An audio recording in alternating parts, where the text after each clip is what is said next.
नमस्कार, स्वागत है आपका। आप देख रहे हैं हमारे खास पेशकश हर तस्वीर में कहानी है। मैं हूं आपके साथ सुमित झा। मुंगेर में शादी के चंद घंटों के अंदर नई नवेली दुल्हन की मौत हो गई। जिस घर से डोली उठनी थी उस घर से बिटिया की अर्थी उठी। इस हृदय विदारक घटना ने हर किसी को झकझोर कर रख दिया।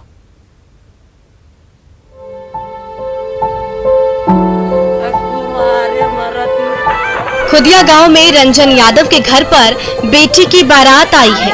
मां रीता देवी हल्दी, कुमकुम और अलता लेकर दामाद का स्वागत कर रही हैं। देर रात शादी की रस्म निभाई जा रही है। तभी लाल जोड़े में लिपटी नई नवेली दुल्हन निशा की तबीयत अचानक बिगड़ने लगी। गाड़ी से उसे तुरंत नजदीकी अस्पताल ले जाया गया, जहां इलाज से पहले ही लाडली बिटिया ने दम तोड़ दिया। माँ बाप ने बड़े अरमानों से बेटी की डोली सजाई थी, लेकिन डोली की बजाय फूल सी बेटी को अर्थी पर विदा करना पड़ा। पूरा स्थिति खराब हो गया। तब बोला कि अब कहीं लीजिएगा, नहीं बचेगा। अब मम्मी शांत रही। बेटी को एम्बुलेंस करे कि पटना ले जाएंगे, बाबू लिख दीजिए कि हम पटना लेंगे। मतलब लिखा नहीं, आप बस एम्बुलेंस आते बेटी खत्म कर दो। भर्ती किया। खनू बोला कि यहाँ नहीं होगा, खनू ले जाइए। वहाँ ले गए। उसके बाद फोन भेज दिया, मैं आ गया। हाथ लगाया, उसके बाद 1 घंटा के बाद डेट हो गई। इसी घर में बेटी की शादी का जलसा हो रहा था। रात के अंधेरे में रंग बिरंगी लाइट की चकाचौंध हो रही थी, तो पूरे गांव वाले बारातियों के स्वागत सत्कार में जुटे हुए थे। लेकिन ईश्वर को कुछ और मंजूर था। थोड़ी देर पहले जिस बिटिया के मांग में सिंदूर सजा था, वो पल भर में ही निर्जीव देह बन गई थी। इस हृदय विदारक घटना ने पूरे गांव को झकझोर कर रख दिया। संस्कार तो यहाँ से हम लोग सारे परिवार के लोग गए थे, लेकिन मुखाग्नि जो चुटकी भर सिंदूर देने का काम किया था, नए दुल्हा जी दिए थे। निशा बिटिया सबको रुलाकर चली गई। माँ की आंखों से आंसुओं की धारा थमने का नाम नहीं ले रही है, तो पिता के मुंह से बोली नहीं निकल रही है। इस दर्दनाक घटना ने खुदिया गांव के गली और मोहल्ले को मातम के समंदर में डुबो दिया है। अरुण शर्मा, न्यूज़ 18 मुंगेर। सहरसा सदर अस्पताल में इलाज के नाम पर सरेआम तंत्र मंत्र का तमाशा हुआ। सांप डसने पर मरीज को अस्पताल में भर्ती कराया गया था। वहीं महिला तांत्रिक ने झाड़ फूंक का वहीं पर खेल खेला।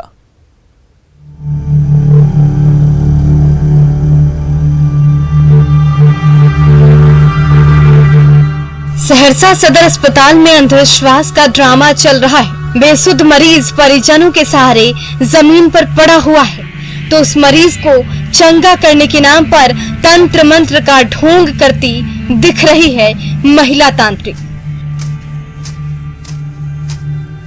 कभी पंखे की माफिक हाथ घुमा रही है, तो कभी पत्तों के झुरमुट से मरीज पर वार किए जा रही है ये महिला तांत्रिक। वक्त गुजरता जा रहा है तो महिला तांत्रिक का ढोंग भी चलता जा रहा है। कभी कभी जमीन पर लौट जाती है, तो अगले ही पल ना जाने कौन सा मंत्र बुदबुदाने लगती है। रंजीत नामक इस शख्स को सांप ने डस लिया था। सहरसा सदर अस्पताल के इमरजेंसी वार्ड में इलाज भी चल रहा था। इसी बीच उसके परिजन इस महिला तांत्रिक को ले आए और अस्पताल में ही तंत्र मंत्र का तमाशा चलने लगा। सांप काटल के जे हॉस्पिटल लाकर नहीं जाने रही, हॉस्पिटल लाकर तब गेलिए मुंह से पानी आर बह गेल। तो सांप काटल के तो सदर अस्पताल झाड़ फूक करबे रहो। झाड़ फूक की करिए नहीं रे, बच्चे वाला करिए की नहीं रे, मुंह में बोलते। सहरसा सदर अस्पताल के आंगन में सरेआम काफी देर तक अंधविश्वास का तमाशा चलता रहा। महिला तांत्रिक झाड़ फूक के नाम पर अंधविश्वास का प्रपंच रचती रही, लेकिन इस खेल को रोकने की हिम्मत किसी ने नहीं की। सब तमाशबीन रहे। तंत्र मंत्र का ढोंग करते करते जब महिला तांत्रिक थक गई, तो मरीज को वापस अस्पताल के बेड पर भेज दिया। मैं सदर हॉस्पिटल में उसको सांप काट लिया। रंजीत नाम है उसका। आप क्या कैसे इलाज किया? उसको झाड़ दिया माता के नाम से, मामी सहरा की कृपा से वो ठीक हो जाएगा। सहरसा सदर अस्पताल की ये तस्वीरें हैरान करने वाली है। मरीज की जान से इस तरह से खिलवाड़ न करे। तंत्र मंत्र इलाज नहीं, बीमार करता है। इसलिए चिकित्सा और विज्ञान पर भरोसा रखें। धरती पर अभी भी डॉक्टर के रूप में भगवान मौजूद हैं, जो मरीजों की जान बचाने के लिए दिन रात ड्यूटी पर डटे हुए हैं। अनुभव, न्यूज़ 18 सहरसा। पटना में दिन भर की ड्यूटी के बाद जब रोजा तोड़ने का वक्त आया तो महिला सिपाहियों के पास रोटी का टुकड़ा नहीं था। ऐसे समय में दो मददगार अचानक प्रकट हो गए।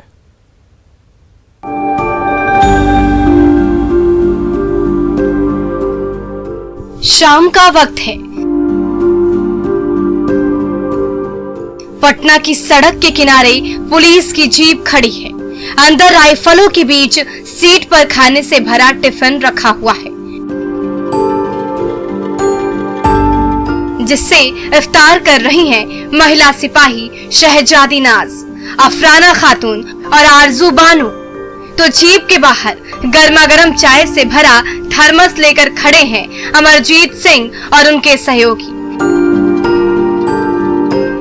इफ्तार खत्म होते ही तीनों महिला सिपाही जैसे ही जीप से बाहर निकली, चाय की प्याली उनका इंतजार कर रही थी। इतने ये पुलिसकर्मी इतने मतलब इतनी लगे हुए हैं पब्लिक की सेवा के लिए, और सारा दिन ये लोग लगे रहते हैं, तो हम लोग का भी कुछ फर्ज बनता है कि कुछ जो हो सके हम लोग अपनी तरफ से कुछ करें।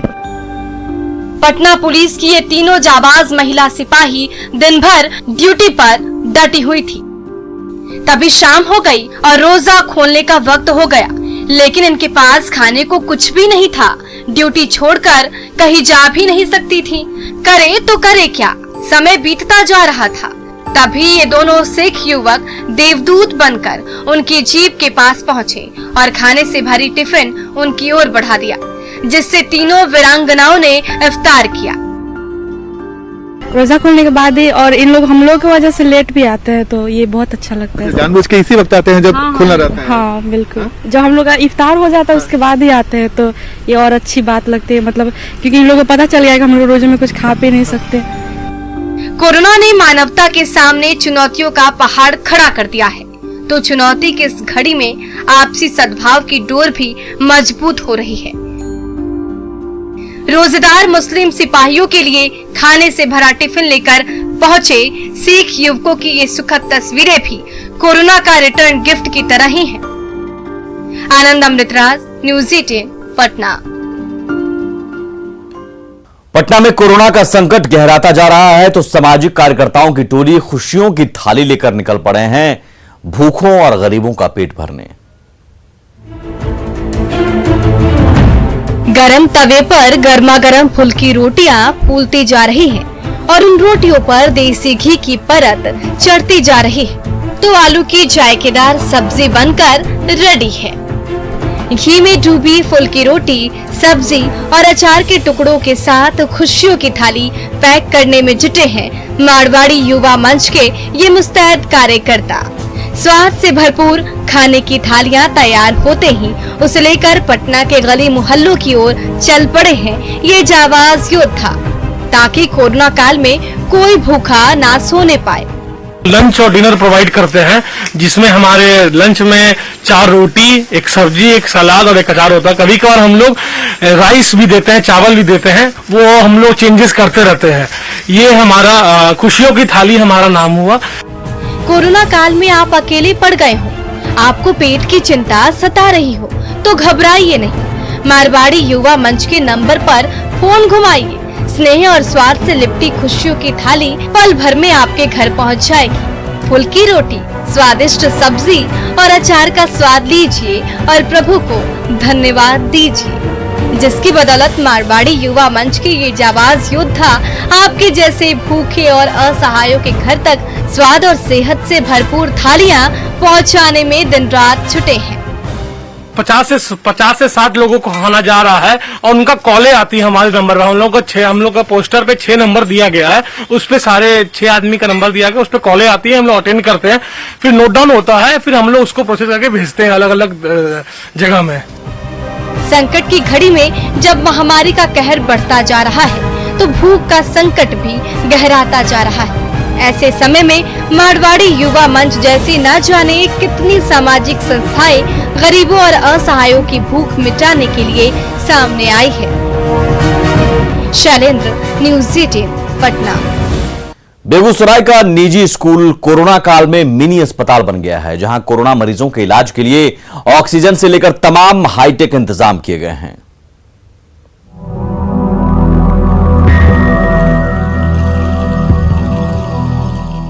दीवार पर रंग बिरंगी तस्वीरें उकेरी हुई हैं, तो अंदर के कमरे में ऑक्सीजन सपोर्ट के साथ एक कतार में बिछे ये बेड मरीजों का इंतजार कर रहे हैं।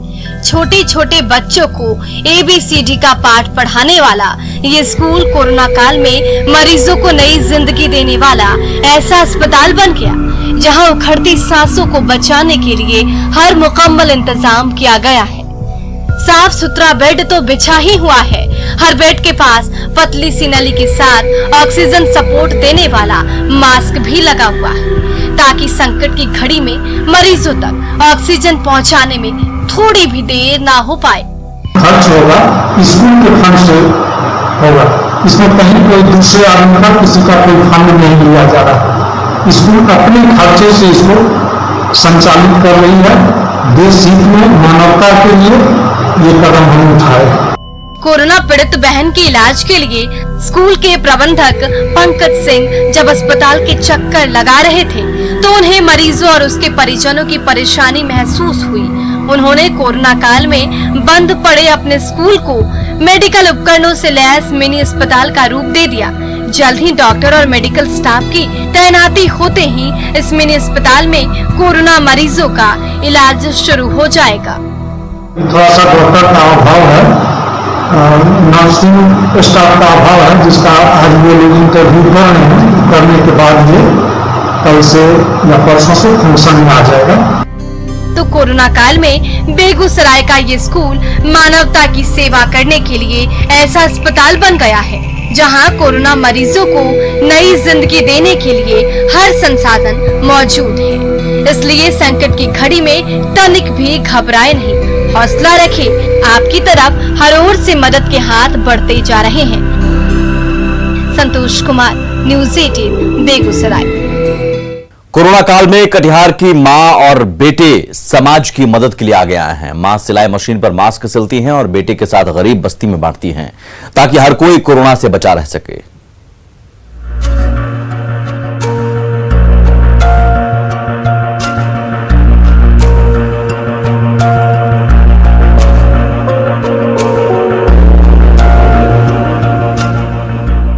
तनुजा रशीद कभी कैंची से कपड़े के छोटे छोटे टुकड़े करती हैं,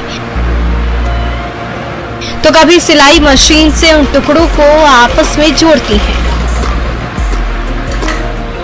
पावदान पर पांव का जोर पड़ते ही सिलाई मशीन का चक्का घूमता जा रहा है और कपड़े के टुकड़े आपस में जुड़कर मास्क का रूप लेते जा रहे हैं। माँ एक तरफ रंग बिरंगे मास्क का ढेर लगाती जा रही है, तो दूसरी तरफ बेटा फरहान माँ के हाथों सिलकर तैयार उन मास्कों को सहेजता जा रहा है।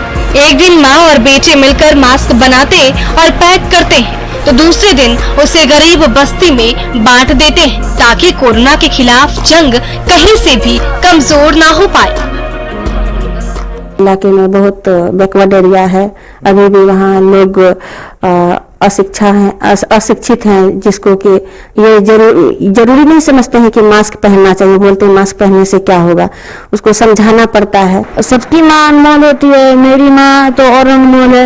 इस कोरोना काल में मास्क बनाकर लोगों का सेवा कर रही है, इससे मुझे भी बहुत खुशी मिलता है। निकाह के कुछ साल बाद ही तनुजा के शौहर का इंतकाल हो गया था। अचानक दुखों का पहाड़ टूट पड़ा, लेकिन उन्होंने हिम्मत नहीं हारी। बेटे को बेहतर परवरिश देने के लिए सिलाई मशीन की कमान संभाली और जुट गई मोहल्ले वालों की कपड़ों की सिलाई करने। फिर कोरोना काल आया तो मास्क की अहमियत समझी और अपने हाथों से सिलकर मोहल्ले वालों में बांटने लगी। तनुजा दिया, क्या बोला कि अपने जान बचने के लिए अपने बांधिएगा मुंह में। हाँ ये ना जरूरी है ना? हाँ हाँ जरूरी है, बांध लिए सबको पढ़ना है। सबको। कोरोना काल में माँ और बेटे खुद तो मास्क पहनते ही हैं, दूसरे को भी मास्क पहनाते हैं। माँ और बेटी की ये अनमोल सौगात कटिहार के गली मोहल्लों में रहने वालों के लिए वरदान साबित हो रही है। सुब्रत, न्यूज़ 18, कटिहार।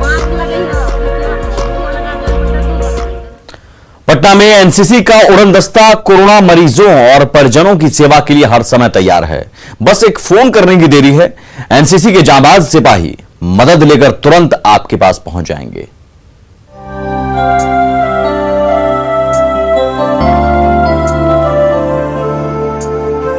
किसी को ऑक्सीजन सिलेंडर की जरूरत आन पड़ी हो या फिर असहाय बुजुर्ग को वैक्सीनेशन सेंटर तक जाना हो, एनसीसी कैडेट्स का ये उड़न दस्ता संकट की घड़ी में घिरे लोगों की सेवा के लिए हर समय तैयार खड़ा है।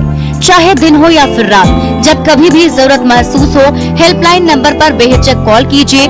एनसीसी के ये जाबाज वॉलेंटियर मदद करने के लिए पल भर में आपके पास पहुंच जाएंगे और आपको ऑक्सीजन संजीवनी देकर ही दम लेंगे।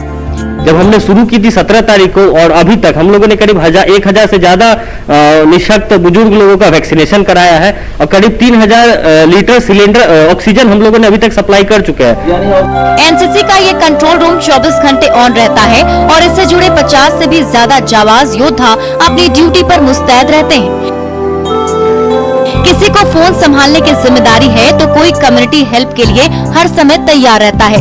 जब कभी इस हेल्पलाइन पर कहीं से मदद की गुहार आती है तो कंधे पर भारी भरकम ऑक्सीजन सिलेंडर लादे एनसीसी के जाबाज युवा दौड़ पड़ते हैं। हाँ, 24 घंटे हम लोग यहाँ कंट्रोल रूम में रहते हैं। 10 लोग यहाँ कंट्रोल रूम में हैं। उसमें सबका डिपार्टमेंट अलग अलग बांटा हुआ है और बाकी लोग फील्ड में काम करते हैं। कोरोना के संकट काल में हर कोई परेशान है। ऐसे समय में एनसीसी के पूर्व कैडेट्स की ओर से बना ये उड़न दस्ता कोरोना मरीजों और जरूरतमंदों के लिए किसी वरदान से कम नहीं है। रजनीश कुमार, न्यूज़ 18 पटना। पटना के तमाम होटल कोरोना लॉकडाउन में मिली छूट में खुल तो गए हैं, लेकिन दिन भर मक्खी मारने के बावजूद एक भी ग्राहक नहीं पहुंच रहा है। होटल व्यवसाय पर कोरोना की बड़ी मार पड़ी है।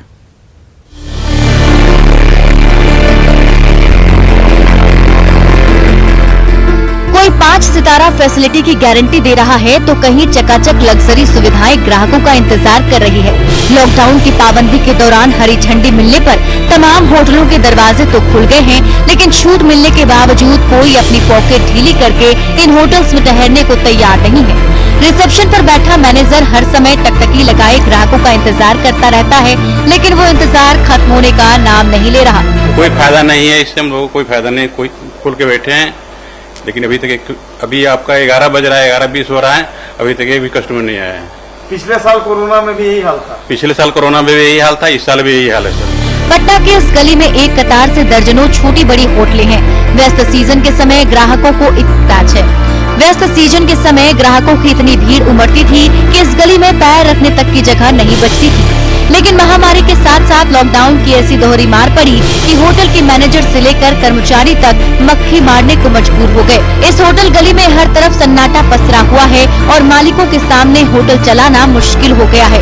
क्या हालात तो बहुत बुरा है सर, कोई गेस्ट आ नहीं रहे हैं, आने जाने पर भी प्रतिबंध है ही। बहुत बुरा हाल है होटल व्यवसाय का। पिछले साल कोरोना में क्या हुआ? पिछले साल भी बंद था, तो बाद में जब खुला तो कस्टमर आते थे? बहुत कम आते थे।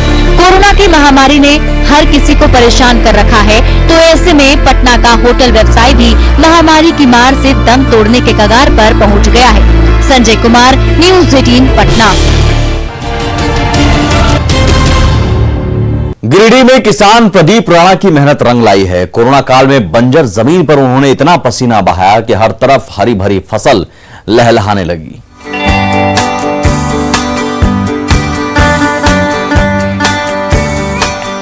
इस हरे भरे खेत में स्वीट कॉर्न के लंबे लंबे पौधों में लाल बालियां खिलने लगी हैं। तो मिट्टी की इन क्यारियों में बैगन से लेकर भिंडी, शिमला मिर्च और लाल टमाटर भी फलने फूलने लगे हैं। कोरोना काल में सालों से बंजर पड़ी इस जमीन पर किसान प्रदीप राणा ने कड़ी मेहनत से ऐसा कमाल कर दिखाया कि आज यहाँ हर तरफ हरियाली ही हरियाली नजर आ रही है। किसी कोने में हरी भरी सब्जियां उगाई जा रही हैं, तो कहीं पर फल उगाए जा रहे हैं। हमको खेती जो है करना है घर में, ऑर्गेनिक तरीका से खेती करके घर में खाएंगे शुद्ध शुद्ध सब्जी, इसलिए सोचे जो खाते हो जो स्टाफ रखे हैं उसका थोड़ा बहुत पैसा भी निकल आता है। पिछले साल कोरोना काल में काम धंधा छूट गया, तो जब प्रदीप राणा के सामने परिवार चलाने का कोई रास्ता नहीं सूझा, तो फावड़ा लेकर चल पड़े सालों से खाली पड़े अपने खेत की ओर। कड़ी मेहनत से किस्म किस्म की सब्जियों के पौधे लगाए, मजदूरों से पौधे में सिंचाई कराई, खाद पानी दिया और कुछ ही समय बाद जब ये पौधे खिलने लगे तो उनकी खुशी का ठिकाना नहीं रहा। हालांकि बिजली की आंख मिचौली की वजह से पटवन में काफी समस्या हो रही है। यहाँ प्रॉब्लम हमको आ रहा है बिजली का, लाइन कट जाता है 6 घंटा करीब हम लोग का, तो उसमें से पानी पट नहीं पाता है। सच ही कहा गया है, जहाँ चाह वहाँ राह। कोरोना काल में जब रोजी रोजगार का जरिया बंद हो गया, तो किसान प्रदीप राणा ने अपनी मेहनत से ऐसा करिश्मा कर दिखाया जो हर किसी को राह दिखा रहा है। एजाज अहमद, न्यूज़ 18 गिरिडीह। और इसी के साथ इस खास पेशकश में बस इतना ही। आगे भी खबरों का सिलसिला लगातार जारी है। नमस्कार।